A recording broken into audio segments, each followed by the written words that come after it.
Dein Kopf spielt dir gerade einen Film vor, den du nie bestellt hast. Immer dieselbe Szene, immer dasselbe schlechte Ende und du sitzt in der ersten Reihe fest und kommst nicht raus. Der Satz, der dir peinlich war. Die Entscheidung, die schief ging.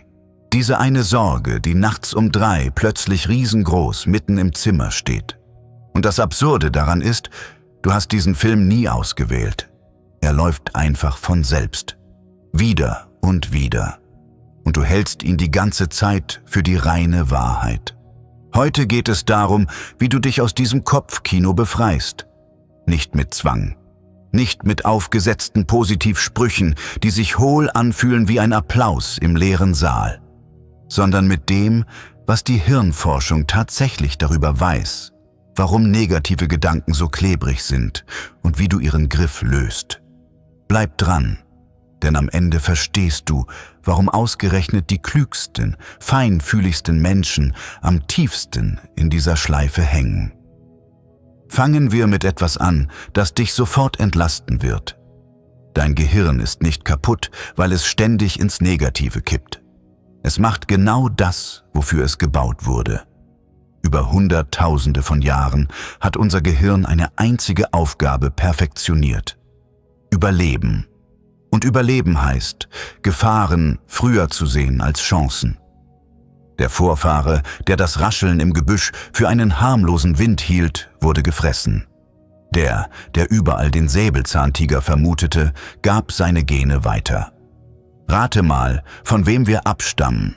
Forscher nennen das die Negativitätsverzerrung. Ein böses Wort trifft dich härter als 10 nette. Eine schlechte Bewertung überschreibt 100 gute. Ein Fehler löscht einen ganzen erfolgreichen Tag aus. Dein Gehirn behandelt Schlechtes einfach als wichtiger. Es klebt an negativen Erlebnissen wie Klett und lässt die schönen abperlen wie Wasser an Teflon. Das ist der erste Punkt, den du verstehen musst. Deine negativen Gedanken sind kein Beweis dafür, dass etwas mit dir nicht stimmt. Sie sind ein uraltes Warnsystem, das im falschen Jahrhundert Alarm schlägt. Nur gibt es hier keinen Tiger mehr. Es gibt eine ungelesene Nachricht, einen schiefen Blick, eine Rechnung. Und dein Steinzeitgehirn reagiert darauf, als ginge es um Leben und Tod. Jetzt kommt die Stelle, an der es kippt. Denn ein negativer Gedanke allein ist harmlos. Er taucht auf, du bemerkst ihn, er zieht weiter. So weit, so normal. Das Problem beginnt, wenn du ihn festhältst. Wenn du ihn drehst und wendest und von allen Seiten betrachtest, immer in der Hoffnung, ihn irgendwie zu lösen. Psychologen haben dafür einen unschönen Namen: Grübeln. Und die Forschung dazu ist eindeutig. Grübeln löst kein einziges Problem. Es macht dich nur ausgezeichnet darin, dich schlecht zu fühlen. Stell dir eine Schallplatte vor, mit einem tiefen Kratzer. Die Nadel springt zurück, spielt dieselbe Stelle, springt zurück, spielt dieselbe Stelle. Das ist dein Gehirn beim Grübeln. Und jedes Mal, wenn die Nadel diese Rille zieht, wird sie tiefer. Das ist keine Metapher, das ist Neurobiologie.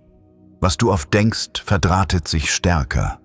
Neuronen, die zusammenfeuern, verkabeln sich zusammen.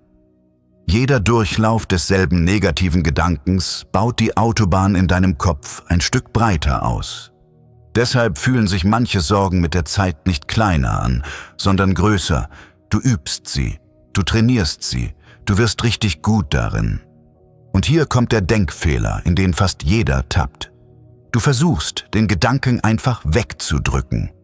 Nicht daran denken. Aufhören damit. Reiß dich zusammen. Ein Psychologe namens Daniel Wegner hat das getestet und das Experiment ist so simpel wie brutal. Er sagte Leuten, sie sollten auf keinen Fall an einen weißen Bären denken. Und? Sie dachten pausenlos an weiße Bären. Kaum ließen sie los, kam der Bär in Wellen zurück, stärker als vorher. Das nennt man den Rebound-Effekt.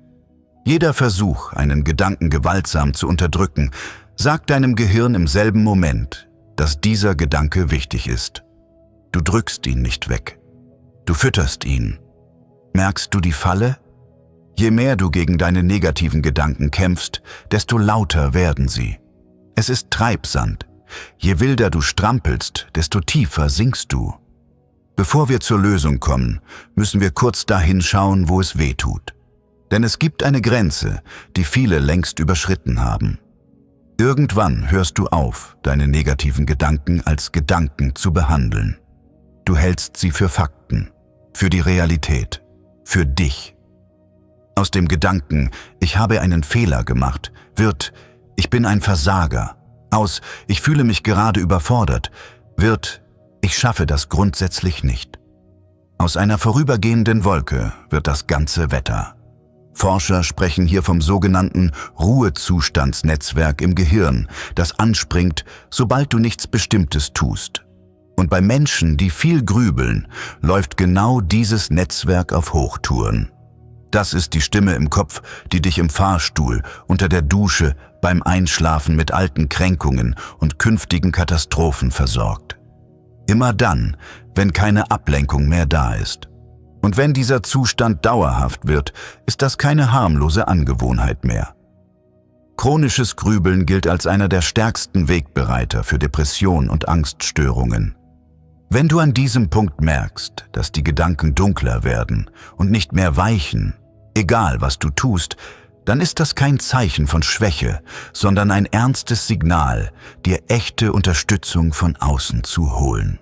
Für alle anderen, deren Kopf einfach nur zu laut und zu negativ geworden ist, kommt jetzt die gute Nachricht. Und sie ist stark. Denn dieselbe Neuroplastizität, die deine negativen Rillen tief gegraben hat, funktioniert in beide Richtungen. Was sich verdrahtet hat, kann sich neu verdrahten. Dein Gehirn ist kein Beton. Es ist formbar bis zum letzten Tag. Der erste Schlüssel klingt fast zu einfach. Du musst deine Gedanken nicht bekämpfen, du musst dich von ihnen lösen. Und das ist etwas völlig anderes. In der Psychologie heißt das kognitive Entkopplung. Der Trick ist, einen kleinen Abstand zwischen dich und den Gedanken zu schieben. Du bist nicht der Gedanke, du bist der ihn bemerkt. Ganz konkret. Statt ich bin ein Versager, denkst du, ich habe gerade den Gedanken, dass ich ein Versager bin. Klingt lächerlich klein. Verändert aber alles, denn in diesem winzigen Zwischenraum passiert das Entscheidende. Du wirst vom Schauspieler im Horrorfilm zum Zuschauer. Und ein Zuschauer wird nicht gefressen. Der zweite Schlüssel ist Benennen. Neurowissenschaftler haben gemessen, dass allein das Benennen eines Gefühls die Aktivität im Angstzentrum, der Amygdala, spürbar herunterfährt. Du sagst innerlich, aha, da ist wieder das Grübeln, da ist wieder die alte Angst vor Ablehnung. Du musst nichts dagegen tun, du machst nur das Licht an und im Licht schrumpfen die meisten Monster. Der dritte Schlüssel ist der unbequemste und der wirksamste. Du lässt den Gedanken da sein, ohne mitzugehen. Er darf auftauchen, er darf sogar bleiben. Du steigst nur nicht in den Zug ein. Stell dir deine Gedanken wie Wolken am Himmel vor. Manche sind hell, manche sind dunkel und schwer. Aber du bist nicht die Wolke. Du bist der Himmel, an dem sie vorbeiziehen. Und Wolken haben eine wunderbare Eigenschaft. Wenn du sie nicht festhältst, ziehen sie weiter. Jeder einzelne Gedanke hat ein natürliches Verfallsdatum, solange du ihn nicht ständig neu aufwärmst. Fang klein an. Wirklich klein. Nimm dir vor, heute einen einzigen negativen Gedanken zu erwischen, ihn zu benennen und ihn dann weiterziehen zu lassen, wie einen Bus, in den du nicht einsteigst. Das ändert an einem Tag nichts. Aber dein Gehirn lernt über Wiederholung. Ein Durchgang gräbt keine neue Rille. 100 Durchgänge graben eine. Und langsam, fast unmerklich, verschiebt sich etwas. Der alte Film läuft noch, aber er wird leiser. Du sitzt nicht mehr gefesselt in der ersten Reihe. Du stehst am Ausgang und kannst jederzeit gehen. Vergiss dabei eines nicht, weil es dich entlasten wird. Du bist an diesem lauten Kopf nicht allein schuld. Wir leben in einer Welt, die von deiner Unruhe lebt. Jede Schlagzeile, jede Benachrichtigung, jede endlose Feedschleife ist darauf gebaut, dein Alarmsystem anzustoßen, weil Angst besser bindet als Ruhe. Dein Grübeln ist zum Teil auch ein Geschäftsmodell. Aber an fast jedem Punkt deines Tages hast du diesen winzigen Moment der Entscheidung. Einsteigen oder stehen bleiben. Festhalten oder ziehen lassen. Der Gedanke sein oder der Sein, der ihn beobachtet. Und hier wird es noch spannender. Denn sobald du diesen inneren Beobachter entwickelst, bemerkst du etwas Unangenehmes an dir selbst. Du siehst, wie viele deiner negativen Gedanken sich gar nicht gegen dich richten, sondern nach außen. Gegen die langsame Kassiererin, den Kollegen, der zu laut kaut, die Menschen, die dir einfach nur auf die Nerven gehen. Warum sich Menschen von Menschen genervt fühlen und warum alle um sie herum anstrengend sind, dieser Frage gehen wir im verlinkten Video nach. Denn oft steckt hinter dieser ständigen Gereiztheit dasselbe überlastete Nervensystem, das dir auch nachts das Kopfkino anwirft. Wer seinen inneren Lärm versteht, versteht plötzlich auch, warum die Welt da draußen so anstrengend wirkt. Wir sehen uns im nächsten Video.